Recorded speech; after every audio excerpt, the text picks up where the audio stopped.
Mystic vibration numerology కనపడని రహస్యాలన్నింటినీ దాచుకునేదే date of birth. చాలా కామన్గా కనపడే మీ డేట్ ఆఫ్ బర్త్లో మీ జీవితానికి సంబంధించినవి ఎన్నో ఎన్నో కనపడుతూ ఉంటాయి. కాకపోతే ఇక్కడ రకరకాల మాధ్యమాల్లో వచ్చే వాటిని వినటం ద్వారానో చూడటం ద్వారానో మనకేమనిపిస్తుందంటే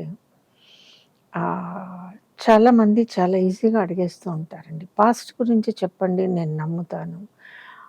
రేపేం జరుగుతుందో చెప్పండి, నమ్ముతాను. అంటే అస్ట్రాలజీని తీసుకొచ్చి న్యూమరాలజీలో ఇన్పుట్ చేయడం ఎందుకు? న్యూమరాలజీలో అస్ట్రాలజీ విషయాలు కావాలి అని అడగటం ఎందుకు? ఓకే అండి. జరిగిపోయిన వాటిని తెలుసుకోవటంలో మీ సంతోషం ఏమిటి? జరగబోయే వాటిని తెలుసుకోవటంలో కొంచెం అర్థం ఉంది కదా! ఇలాగా కొన్ని కొన్ని చూస్తున్నప్పుడు నాకు అనిపించింది. నిజమేండి, మోసం చేసేవాళ్ళు ఉన్నారు, మోసపోయేవాళ్ళు ఉన్నారు. సబ్జెక్టు తోటి మనుషుల్ని ఎంతగా బాధించవచ్చు, బాధ పెట్టేవాళ్ళు ఉన్నారు, కాదని నేను అన్నాను. కానీ మీ డేట్ ఆఫ్ బర్త్ ఏం చెప్తుంది అనేది పూర్తిగా మీరు చూసి విని తట్టుకోవడం కష్టం అండి. ఒక వ్యక్తికి ఉండే వ్యసనాల దగ్గర నుంచి, ఒక వ్యక్తికి ఉండే చాలా రకాల మైనస్ పాయింట్స్ దగ్గర నుంచి అన్ని విషయాలు తెలుస్తుంటాయి కదా డేట్ ఆఫ్ బర్త్లో. మనం అడిగినప్పుడు లేదు కాదు అని కూడా అంటూ ఉండొచ్చు, తప్పేం లేదు, లేదు కాదు అని కూడా అంటూ ఉండొచ్చు. కానీ ఒక డేట్ ఆఫ్ బర్త్ ద్వారా ఇన్ని తెలుసుకోవచ్చు అని అనుకున్నప్పుడు ఒక సర్కిల్ వైజ్ కొంత తెలుసుకుంటే చాలు. ఎందుకంటే అన్నిటినీ తెలుసుకుని మనం తట్టుకోలేము. మనకు కోపం వస్తుంది, ఆ కోపానికి సంబంధించిన లక్షణం డేట్ ఆఫ్ బర్త్లో ఉంటుంది. మనం టెంప్ట్ అవుతాము, డబ్బుల కోసం ఆశపడతాము, డబ్బుల కోసం ఆ క్షణం దాకా నీతి వాక్యాలు చెప్పి మరో నిమిషంలో మనం పొరపాటు చేయడానికి అవకాశం ఉంటుంది. అవి కూడా డేట్ ఆఫ్ బర్త్లో ఉంటాయి కదా. తెలుసుకోవటం వల్ల ఏమిటి లాభం? నెక్స్ట్, ఏం తప్పులు చేయకూడదు, మనం ఎలా ఉండాలి అని డేట్ ఆఫ్ బర్త్ చెప్తూ ఉంటుంది. ఫాలో కావడం మన వల్ల కాదు. ఓకే, ఇవన్నీ కంట్రోల్ చేయాలి అంటే మీ కరెక్షన్ ఇచ్చిన పేరుని మీరు కొన్నిసార్లు రాసుకోండి, జాగ్రత్తగా రాయండి, శ్రద్ధగా రాయండి అని చెప్తాము. జాగ్రత్త ఉండదు, శ్రద్ధ ఉండదు. మీ పేరుని మీరు ఒక ఎనర్జీ లెవెల్కి తీసుకువెళ్ళాలి అనుకున్నప్పుడు మీరే కష్టపడకపోతే అదర్ ఆప్షన్స్ ఏంటి అనేవి కూడా ఉంటాయి. అవునండి, అదర్ ఆప్షన్స్ ఏంటి అనేవి కూడా అనుకుంటూ ఉంటాం. అన్నీ బాగానే ఉన్నాయండి. రెమెడీస్ అన్నప్పుడు ఏదో ఒకలాగా ఏదో ఒకటి చేయాలి, చేద్దాము. అట్లీస్ట్ డేట్ ఆఫ్ బర్త్లో ఉన్న కాంబినేషన్స్ మేము చెప్పినప్పుడు ఒకటే పట్టుకుంటారు.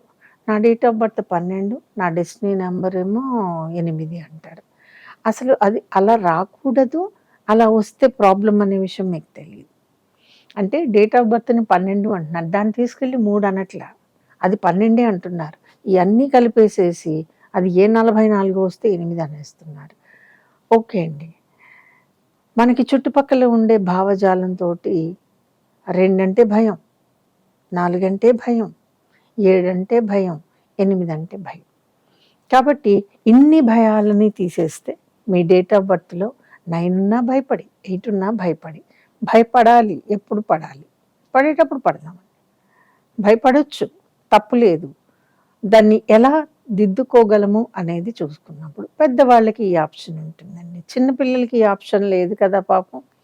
వాళ్ళు మన మీద ఆధారపడతారు కాబట్టి వాళ్ళ డేట్ ఆఫ్ బర్త్కి సరి అయిన పేరుని, కరెక్ట్గా ఉండేదాన్ని, ఉన్న దాంట్లో మంచి పర్సంటేజ్ ఉన్న నేమ్ని వాళ్ళకి మనం ఇవ్వలేకపోతే మొట్టమొదటి నుంచి కష్టాలు మనం ఇచ్చిన వాళ్ళం అవుతామండి. ఎందుకంటే వాళ్ళ థాట్ ప్రాసెస్ కరెక్ట్గా డెవలప్ కాదు. అలాగే పిల్లలు పెరగటం ఇంటి వాతావరణం మీద ఆధారపడి ఉంటుంది కాబట్టి పిల్లలకి లేనిపోని భయాలు, లేనిపోని అగ్రెసివ్నెస్లు, లేనిపోని స్టబ్బర్నిటీలు. ఈ రోజుల్లో మనం పిల్లల్ని చాలా ప్యాంపర్ చేస్తున్నాం. ఎంత ప్యాంపర్ చేస్తున్నాము అంటే లిటరల్గా ఒక 3 ఇయర్స్ 4 ఇయర్స్ ఉన్న పిల్లలు కూడా వాళ్ళ ఇండివిజువాలిటీని బయట పెట్టడానికి స్కోప్ ఇస్తున్నాము. కానీ ఎక్కడో మనం డిసిప్లిన్ అనే పదాన్ని మర్చిపోతున్నాం. ఇప్పుడు చెప్పండి, డేట్ ఆఫ్ బర్త్లో నెంబర్స్కి మనం మర్చిపోయిన డిసిప్లిన్కి ఎలా మ్యాచింగ్ అవుతుంది? డేట్ ఆఫ్ బర్త్లో నెంబర్స్కి మన పిల్లల్లో అగ్రెసివ్నెస్కి ఎలా మ్యాచ్ అవుతుంది? మీ వాతావరణం మారదు కదా. జెనెటికల్ రిలేషన్స్ కొన్ని ఉంటాయండి. ఇప్పుడు ఫాదర్ నెంబరు, మదర్ నెంబరు, ఈ నెంబర్స్లోంచి పిల్లల నెంబర్లు వచ్చినప్పుడు పేరెంటల్ నెంబర్సే వస్తాయి. అది కాకుండా డిఫరెంట్గా వస్తే మాత్రం ఇండివిజువల్ నెంబర్స్ ఉంటాయి. చాలా విచిత్రంగా ఒక నక్షత్రంలో తండ్రి ఉంటే అదే నక్షత్రంలో కొడుకు పుట్టడం, తల్లి నక్షత్రం ఏదైతే ఉందో కూతురు కూడా అదే నక్షత్రంలో పుట్టడం. మరి వీటి వల్ల ఏమైనా నష్టాలు ఉంటాయా? ఇది ఎక్కడ ఆలోచించాలి మనం? సేమ్ నెంబర్స్ డేట్ ఆఫ్ బర్త్లో ఉన్నాయంటే ఓకే అండి, నక్షత్రాలు కూడా సేమ్ వచ్చినాయి. మరి ఇవన్నీ ఊరికే ఎలా వచ్చేస్తాయండి? 12/8 అన్నప్పుడు రావు కదా. అందుకే సబ్జెక్ట్ వేరు, ఎనలైజేషన్ వేరు, మీ డేట్ ఆఫ్ బర్త్లో ఫోర్స్ లెక్క వేయటం వేరు. ఆ తర్వాత మీ పేరు సరిపోయిందా లేదా చూడటం. ఇన్ని ఉన్నాయి కాబట్టి దయచేసి న్యూమరాలజీలోకి ఆస్ట్రాలజీని తీసుకురాకండి. 12వ తారీఖు పుట్టాము, మేము స్వాతి నక్షత్రం, మేము డాక్టర్ అవుతాము, ఎక్కడ రాసి లేదండి. ఓకేనా? ఈ వీడియో కనుక మీకు నచ్చినట్లయితే లైక్ చేయండి, షేర్ చేయండి, మా ఛానల్ని సబ్స్క్రైబ్ చేయండి.